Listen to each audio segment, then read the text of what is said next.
بسم اللہ الرحمن الرحیم۔ کہتے ہیں کہ اگر انسان ہمت کرے تو کوئی ایسا کام نہیں ہے جو وہ نہ کر سکے، اس لیے کہتے ہیں کہ ہمت مرداں مدد خدا۔ عموماً جو دنیا میں انبیاء کرام گزرے ہیں، اللہ تعالیٰ نے ان سے بڑے بڑے کام لیے ہیں، اور ان میں سے ایک بڑا کام یہ تھا کہ قوموں کو انہوں نے غلامی سے آزادی دلائی ہے۔ حضرت موسیٰ علیہ السلام کی قوم فرعون کی غلامی میں مبتلا تھی، اور بہت زیادہ برا سلوک بلکہ ظلم و تشدد جو ہے ان پر کیا جاتا تھا، اور بیگار میں ان سے کام کروایا جاتا تھا۔ تو موسیٰ علیہ السلام کو اللہ تعالیٰ نے وہ طاقت عطا کی کہ اس نے فرعون کا مقابلہ کیا اور آخرکار اپنی قوم کو آزادی دلائی۔ یہی کام جب کوئی عام انسان کرتا ہے تو وہ بھی جو ہے یعنی تاریخ میں ہمیشہ ہمیشہ کے لیے اپنا نام جو ہے وہ سنہری حروف سے لکھوا جاتا ہے۔ آپ کو جو ہے ہر قسم کے لوگ دنیا کے ہر حصے میں، ہر خطے میں آپ کو مل جاتے ہیں جنہوں نے اپنے قوم کے لیے کارہائے نمایاں انجام دیے ہیں۔ اس لیے وہ ایک شاعر کہتا ہے کہ ہمت کرے انسان تو کیا ہو نہیں سکتا، وہ کون سا عقدہ ہے جو واہ ہو نہیں سکتا۔ یعنی ہمت اور جرت کے ساتھ اگر آپ کام کرتے رہیں تو مشکل سے مشکل گرہ بھی انسان کھول لیتا ہے۔ اب یہ دیکھیے کہ سنگاپور کا جو لی کوان یو تھا، تقریباً اس نے 30 سال سنگاپور پہ حکومت کی، اور اس سے پہلے سنگاپور ہمارے جیسا ایک عام سا ملک تھا، ڈیولپنگ کنٹری یا بیکورڈ کنٹری، لیکن اس 30 سال کے عرصے میں تقریباً 1960 سے 1990 تک اس نے اس کا نقشہ بدل کے رکھ دیا، اور اب جو ہے وہ ویسٹرن کنٹری سے بھی وہ آگے ہے۔ تو ایک شخص کے آنے سے جو ہے یعنی یہ سب کچھ جو ہے وہ بدل گیا۔ تو اس لیے جب انسان کسی کام کے پیچھے پڑ جاتا ہے تو اللہ تعالیٰ اس کو ضرور کامیابی عطا فرماتے ہیں۔ اسی طرح سے دیکھیے کہ قائد اعظم محمد علی جناح نے جو ہے پاکستان کی جو ہے آزادی کے لیے کوشش کی، اور خاص کر جو کوشش 1940 یا 41 سے لے کر جو ہے 1947 تک کی 7 سال کی جو جد و جہد ہے، اس میں جو ہے انہوں نے رات دن ایک کر دیا، اور آخرکار جو ہے پاکستان کو جو ہے انگریزوں کی غلامی سے آزادی مل گئی۔ تو یہ اس لیے ان کا نام آج بھی تاریخ میں زندہ ہے اور ہمیشہ زندہ رہے گا، کیونکہ انہوں نے بہت بڑا کارنامہ انجام دیا ہے۔ اس کے بعد بھی بہت سارے لیڈر آئے، لیکن بدقسمتی یہ ہے کہ ہمارے ہاں جو ہے جو پاکستان میں جو لیڈر پیدا ہوتا ہے اس کی وہ عزت نہیں ہوتی ہے جو دنیا کے دوسرے ممالک میں ہوتی ہے۔ اب آپ عمران خان صاحب کو لے لیجئے، ان کی آپ زندگی پہ نگاہ دوڑائیے کہ جناب ایک شرمیلا سا بچہ جو تقریباً زندگی کے 18 سال جو ہے پاکستان میں گزارتا ہے، اور اس کے بعد پھر وہ انگلینڈ چلا جاتا ہے تعلیم حاصل کرنے کے لیے۔ انگلینڈ میں جا کے یہ بچہ ویسٹرنائزڈ ہو جاتا ہے۔ ظاہر ہے جب اس اتنی کچی عمر میں کوئی بھی جب کسی معاشرے میں جاتا ہے تو وہ بہت جلدی جو ہے وہ اس معاشرے سے انفلوئنس ہو جاتا ہے، اور یہی بات جو ہے عمران خان صاحب کے اوپر آتی ہے کہ وہ ویسٹرنائز ہو گئے، اسی کلچر میں جو ہے ڈھل گئے، اور جو ہے ان کا پاکستان سے یا اسلام سے جو ہے اس عرصے میں کوئی تعلق نہیں رہا۔ لیکن بعد میں جب 1985 میں ان کی والدہ کا انتقال ہوا اور تھوڑا وہ اسلامی مطالعہ انہوں نے کیا، تو پھر جو ہے تقریباً 40 سال کے آس پاس جو ہے وہ اس کلچر سے نکل کے اسلام کی کلچر کی طرف جو ہے وہ آگے، اور وہ خود کہتے ہیں کہ میرے اندر جب ایمان آیا، تو اس کا کیا مطلب ہے؟ اس کا مطلب یہ ہے کہ اس سے پہلے ان میں ایمان نہیں تھا، کیونکہ وہ غلط ٹریک پہ جا رہے تھے۔ اب اس شخص نے زندگی میں کتنی محنت کی ہے کہ آپ دیکھیں کہ ایک فاسٹ بالر جو جس کی خواہش ہوتی ہے کہ وہ نیشنل کرکٹ ٹیم کا حصہ بنے، اور وہ اپنے بالنگ ایکشن کی وجہ سے جو ہے وہ یہ نہیں کر پاتا، اور اس شخص نے دن رات محنت کر کے اپنے بالنگ ایکشن کو بدل کے رکھ دیا، اور جو ہے اس نے پاکستانی ٹیم میں اپنی جگہ بنائی۔ یہ تقریباً ناممکن ہے۔ آپ دیکھ لیجئے کہ جب سعید انور کو بالنگ ایکشن پہ جب آبجیکشن ہوا تو وہ اپنا بالنگ ایکشن درست نہیں کر سکے، اور ان کی کرکٹ کی زندگی ختم ہو گئی، اسی طرح جو ہے محمد حفیظ کے جب بالنگ ایکشن پہ جو ہے اعتراض ہوا تو اس کے بعد وہ بالنگ اس طرح سے نہیں کرا سکے. تو عمران خان صاحب کو دیکھیے کہ جب اپنے بالنگ ایکشن کو بدل کر آتے ہیں تو پہلے سے بہتر بالر بن جاتے ہیں. پھر جناب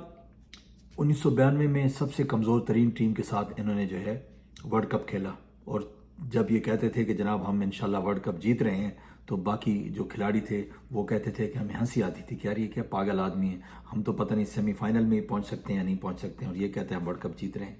اور پھر آپ نے دیکھا کہ اس شخص نے پاکستانی ٹیم کو ورلڈ کپ جتوایا. یہ کیا تھا؟ ہمت مرداں مدد خدا. اسی طریقے سے جب اس نے کینسر ہسپتال بنانے کی خواہش کا اظہار کیا اور اس کے لیے کام شروع کیا تو بہت سارے لوگوں نے اس کو جو ہے ڈسکریج کیا. وہ کہتے ہیں کہ تقریباً جتنے لوگوں کے ساتھ ان کی ملاقات ہوئی اس میں سے ایک دو بندوں نے کہا ہے کہ ممکن ہے، باقی سب نے کہا یہ تو امپاسبل ہے. پاکستان جیسے ملک میں آپ کہیں کہ جناب کینسر کا جو ہے وہ 80% 70% لوگوں کا مفت علاج ہو، یہ ناممکن بات ہے. لیکن وہ شخص پیچھے نہیں ہٹا، اللہ پر جو ہے اس نے بھروسہ رکھا اور اپنی کوشش جاری رکھی اور آخرکار کامیاب ہو گیا. اور اب جو ہے 2 کینسر ہسپتال پاکستان میں کام کر رہے ہیں، وہ تیسرے پہ کام ہو رہا ہے. اسی طریقے سے جب وہ سیاست کے میدان میں آئے تو اس وقت پاکستان میں 2 پارٹی سسٹم تھا، مسلم لیگ اور پیپلز پارٹی، اور دونوں جماعتیں جو ہیں آپس میں جو ہے یعنی دشمنی پہ تلی ہوئی تھیں اور ایک دوسرے کے خلاف گندے پروپیگنڈے کرتی تھیں اور جو ہے ملک کا ستیہ ناش کر دیا تھا. تو یہ شخص جب آیا تو اس نے یہ کہا کہ یہ دونوں کرپٹ ہیں. تو کوئی بات اس کی ماننے کو تیار نہیں تھا، کیونکہ جو مسلم لیگ تھی وہ چونکہ پنجاب کی پارٹی تھی اور اس کے لیے لوگوں کے بڑے اچھے جذبات تھے تو لوگ اس کی بات نہیں مانتے تھے. لیکن بہرحال اس نے اپنی کوشش جاری رکھی اور پہلے الیکشن میں تو بالکل اس کا صفایا ہو گیا، ایک سیٹ بھی نہیں جیت سکا. آہستہ آہستہ جو ہے وہ اس کو ریکگنیشن ملی اور پھر جو ہے 1918 میں جو ہے یہ شخص پاکستان کا پرائم منسٹر بنا، جس کو لوگ کہتے تھے کہ یہ تو ٹانگا پارٹی ہے. اس کی پارٹی کو ٹانگا پارٹی کہا جاتا تھا کیونکہ 1 یا 2 جو ہے اس کی سیٹیں ہوتی تھی قومی اسمبلی میں. اچھا، وہ جب پرائم منسٹر بن گیا تو اس نے کوئی ذاتی عیاشی نہیں کی، بلکہ وہ ملک بالکل دیوالیہ پن کے قریب تھا اور یہ شخص جو ہے پہلے سال میں تو لگا رہا کہ جناب ملک کو اس دیوالیہ پن سے نکالا جائے، اور اس میں کامیاب ہو گیا. لوگوں سے، دوست ملکوں سے، ادھر ادھر سے جو ہے وہ بھیک مانگ کے جو ہے اپنے ملک کے لیے جو ہے اس نے اتنا کام کیا کہ اس پہ اپنے پیروں پہ کھڑا کر دیا. پھر جناب اس کے خلاف سازشوں کا ایک بازار گرم ہو گیا، سازشیں شروع ہو گئیں کیونکہ وہ یس مین نہیں تھا، وہ اپنے دماغ سے کام لیتا تھا. کرونا کے دنوں میں جب اس کو کہا گیا کہ لاک ڈاؤن لگاؤ تو وہ لاک ڈاؤن نہیں لگاتا تھا. وہ کہتا تھا کہ اگر لاک ڈاؤن لگاؤں گا تو دیہڑی دار مزدور کار بندہ تو جو ہے وہ بھوکا مر جائے گا. تو وہ یس مین نہیں تھا اور وہ جو ہے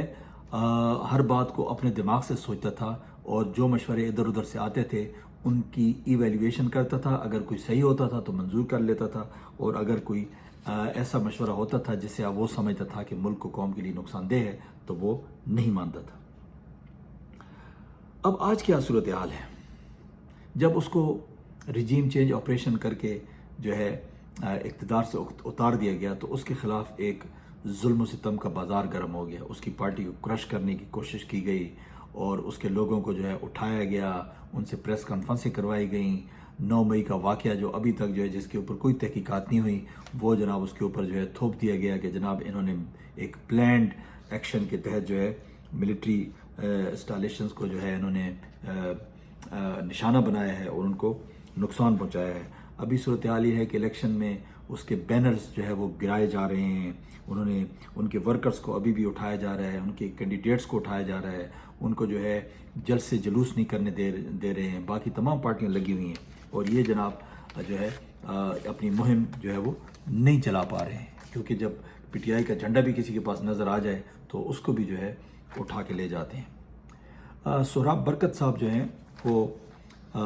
سیاست.pk سے جو ہے نا اکثر پروگرام کرتے ہیں، آپ ان کے ویلاگ سنتے ہوں گے. تو انہوں نے پچھلے دنوں جو ہے رویداد خان کا انٹرویو کیا تھا جو تقریباً 99 یا 100 سال کی قریب ان کی عمر ہے. انہوں نے قائد اعظم کے ساتھ بھی کام کیا ہے اور پاکستان کے ٹاپ کے بیوروکریٹس ہیں. وہ یہ کہتے ہیں کہ عمران خان، آج کا عمران خان اس وقت کا قائد اعظم ہے. وہ کہتے ہیں کہ انہوں نے عمران خان کو بند نہیں کیا ہوا بلکہ یہ قائد اعظم کو بند کیا ہوا ہے، اور اس میں کوئی شک نہیں ہے۔